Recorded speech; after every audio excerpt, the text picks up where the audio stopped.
Right, now let's bring in our reporter Samkele Maseko. He's been covering the ANC NEC outcomes briefing for us. Samkele, thank you so much for your time this afternoon. Well, a lot has come out of that briefing session. Talk to us about the key highlights. Of course, one of the main issues that everybody's been, waiting on is in fact how the ANC will be handling Bathabile Dlamini and what her fate is.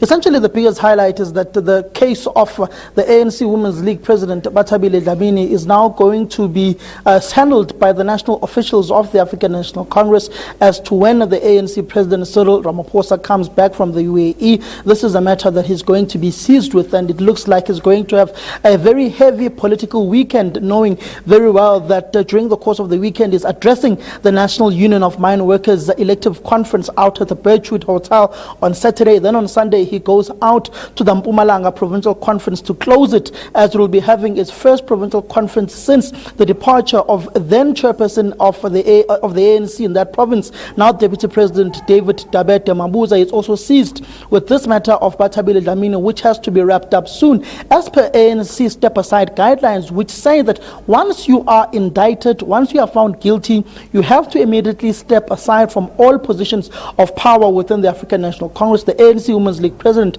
Bathabile Dlamini is yet to step aside, and she has now been convicted by the Johannesburg Magistrates Court on charges of perjury and just waiting her sentencing a day within that particular court. So it essentially tells you that there is also mounting pressure on the ANC leadership to act on the ANC Women's League President, but her political woes are also compounded by the fact that the term of office of the ANC Women's League National Executive Committee has lapsed, and thus the ANC has no choice but to wait for that report from Thandi Modise and Nathi Mthethwa of that various committee that is chaired by them to essentially look at the legitimacy of the ANC Women's League National Executive Committee, because we've come to know since the Mpho Ramakatsa judgment within the African National Congress that if an illegitimate structure presides over branch general meetings of that league, of that regional, that provincial structure, it automatically means that it is litigious, and anyone who is disgruntled and not happy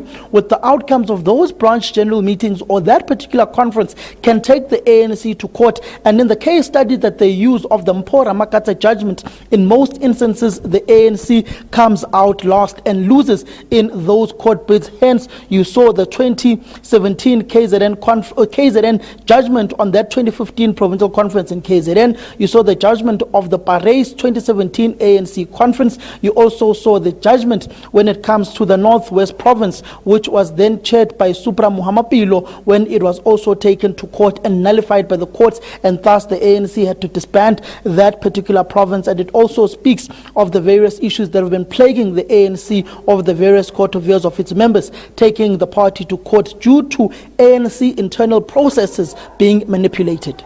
Samkele, the name of and the role of Dr. Gwen Ramokgopa, NEC member of the ANC, has obviously, created a lot of interest in terms of what her role is leading up to the 55th National Elective Conference of the party.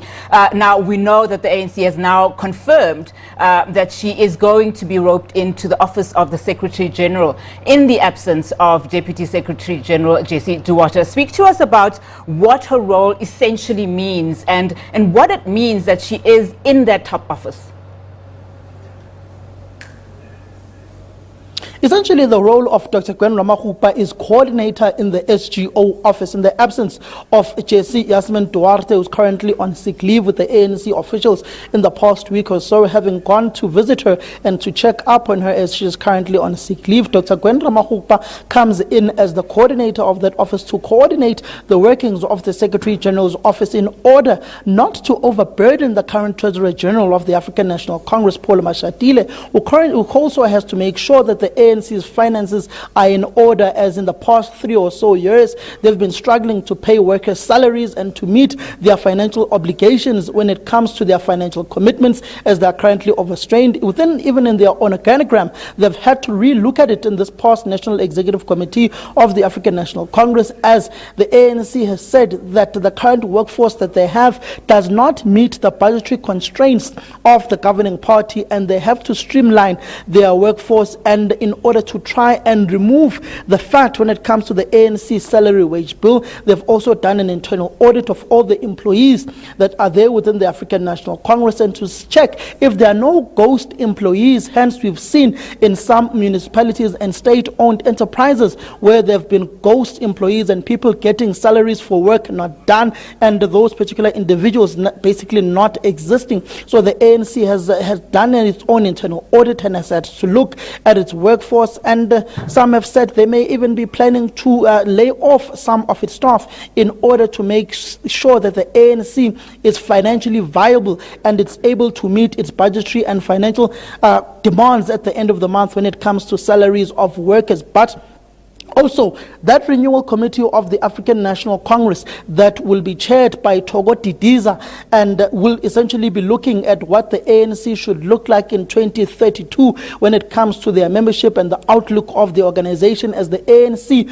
tries to renew itself. There were calls that Thabo Mbeki, the former president of the African National Congress, should be forming part of that particular committee. It has the likes of Fasia Hassan, who represents a youth voice within that particular committee. You've got the likes of Zingi Swalosi, who comes from the trade union movement. The Congress of South African Trade Unions was also part of this committee. But the other highlight is the reconstitution of the National Disciplinary Committee, the NDC and the NDCA, which is now chaired by non-members of the National Executive Committee of the African National Congress, which has pretty much been seen as Cyril Ramaphosa, the president of the ANC, stamping his authority and consolidating power within the ANC in order to have those members who are now part of this National Disciplinary Committee and National Disciplinary Committee of Appeals who are non-members of the NEC. You've got the likes of Vusi Pikoli, you've got the likes of Max Bokwana, who is seen as the right-hand man of former President Thabo Mbeki, who also forms part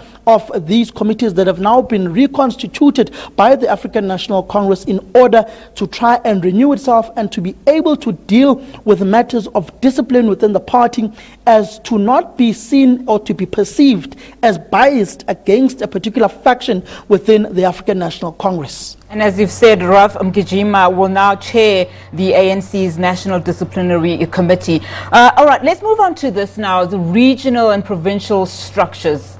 Do you get a sense that they are ready to go to conference, particularly as the ANC's policy conference is in June? Essentially, ANC regions are gearing themselves up to go to their regional conferences. Guidelines are now being set up by the African National Congress.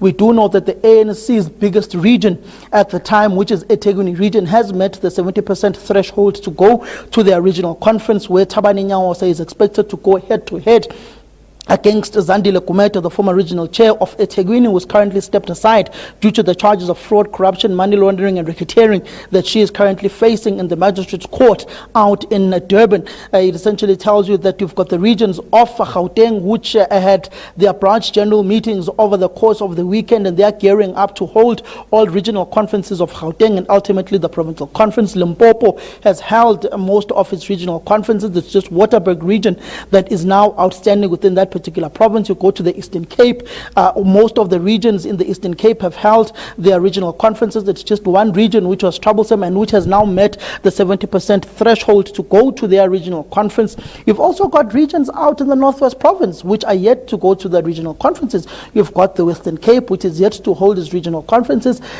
Out in the Northern Cape, Zamani Sol and the various regions within his province, they are done. They also had their provincial conference during the pandemic of COVID-19, where they had to have those hybrid events. You go to to KwaZulu-Natal, various regions as well have held their regional conferences. If I'm not mistaken, in KwaZulu-Natal, it's 4 or 5 regions that are still outstanding to hold their regional conferences. So there is a sense that these regions are ready to hold their regional conferences, but some of these regions, the meetings and branch general meetings have been marred by violence. For instance, you go out to the Eastern Cape. 2 regions in the Eastern Cape had to have their branch general meetings halted due to violence within those specific meetings. One last meeting where there was violence was out in Onse in King William's Town within the Eastern Cape province, where the ANC had to halt those branch general meetings within that province. You go historically to Mpumalanga in the preparation to this weekend's provincial conference. That province's branch general meetings were marred by violence, and the ANC had to send a team led by Jessie Duarte and head of organizing Nomvula Mokonyane to go and look and to research and to find facts as to what was happening in the branch general meetings of Mpumalanga, and they are going to their first provincial conference in 6 years this weekend out in Witbank at the Witbank Dam, where that provincial conference will be taking place, which will be opened by the Treasurer General of the ANC, Pule Mashatile, and will ultimately be closed by the President of the African National Congress, Cyril Ramaphosa, on Sunday, where Mandla Ndlovu is expected to go head-to-head with Lucky Ndinisa for the position of provincial chairperson. For instance, if we speak and build up to that provincial conference of the ANC out in Mpumalanga province, we do know, and in fact we were speaking to Mandla Ndlovu on the phone as we're heading to Lutuli House, and he was saying that he was entering Witbank where the provincial conference is going to take place. They are they are very far in the preparations for that specific provincial conference. He was going to see the venue to sort out the logistics of that specific provincial conference, where he's going to be contending as the provincial chair of Mpumalanga, as he's been acting in that specific position since 2018, when David Dabete Mabuza left that specific province. And it essentially tells you that they've already met and passed the 70% threshold mark to hold a provincial conference. The branch nominations have seen their specific core having passed the threshold and met the threshold to be on the ballot paper. Should they be a ballot paper, the likes of Lakin Denisa, who are contenders for the provincial chairperson position, it's not yet clear whether they've met the threshold of branch nominations in order to be able to appear on the ballot paper when it comes to conference, and when they do the head count of those whom are eligible to contest and can be on the ballot paper, as there is going to be a threshold of about 185 votes or show of hands when it comes to the conference plenary for those whom contend to contest for any of the top 5 positions when it comes to branch nominations, or they can be raised from the floor at conference in Mpumalanga. We do know that Refilo Mtsweni, the premier of that province, is also contending and contesting to be in the top 5 officials of the ANC in Mpumalanga. That's a very tricky one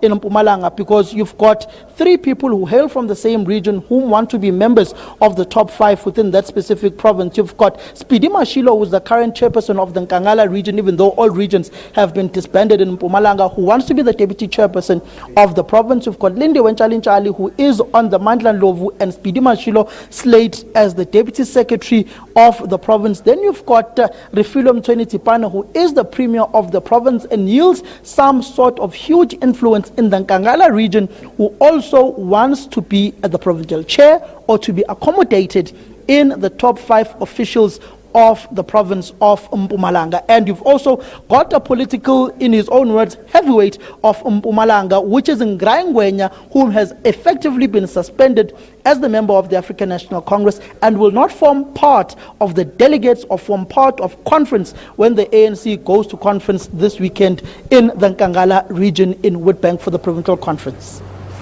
Our senior reporter, Samkele Maseko, thank you so much for that very comprehensive update. He's been covering the ANC NEC outcomes briefing for us. Thank you so much.